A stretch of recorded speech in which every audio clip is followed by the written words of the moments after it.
Yeah, hello, Martin Baker here from Baker's Garden Buildings. I'm over in Chingford in London. Wanted to show you this combination garden room store and a really nice actually alfresco dining canopy with a brand new blind. I've just found out today this client had it fitted afterwards, so I'm going to be showing you that today and showing you around all the usual stuff you would expect from us.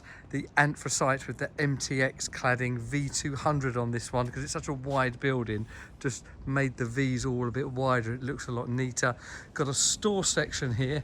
Let me take you into that first. Regular kind of quite a large area here, you see, in a normal, that's like a garden storage section, and then into the main room itself. Really lovely, being used for the kids. They've got the table here, pool table here, and they put everything on little felt pads, so everything can be slid around very quickly. That goes away into the corner, sofa comes out. World Cup being watched today here, so that's the, I'm not sure what going on, Uruguay and Korea Republic game going on as we speak. We've connected up the TV to Sky. Really lovely sound system here. I really like that. And remember that store section is so large that we've actually divided it off, and here we've got a dry storage area which is huge, so wide, because that's actually about 1.8 meters. Got a fridge in there, and then a really nice tidy way of actually putting away all the records that's been done here. So a really nice option. So with the TV on the wall, this room is being used, but wanted to be integrated with that alfresco area. So we've actually put in these large inline sliders in the side as well.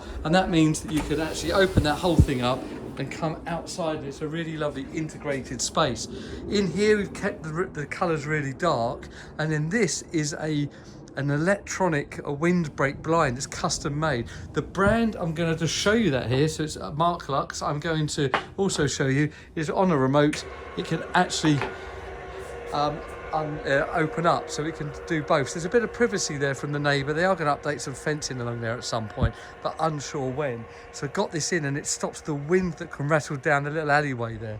And yeah, I just really like that. So that's a new option. I'll be putting some links and talking to them, because I'm sure we'll be using them in the future. The build itself is 7 meters wide in total. 5 meters of that is the room. It's 4 meters deep, and a lovely big space, and really does finish off this property really nicely. There's actually a corridor down to the side there, and behind there is a storage area and another shed. So it's a nice little area here. So there you go. That's our combination garden room being used for the family. Both 17 and 18-year-old, or sorry, 16 and 17-year-old birthdays have happened in there. It survived them both very well, the client tells me. So really being used by all the family. Multiple use in the room there. Lovely big storage area, and then that fantastic alfresco dining area with the infrared heaters on the back there. So that's really nice and warm, particularly when you integrate that with that new windbreak kind of blind system that I've just showed you there. Hope this is of interest. Please feel free to let us know your thoughts. So please subscribe to this channel. Really do appreciate that. And yeah, thank you for watching and sharing with your friends and family. Thank you.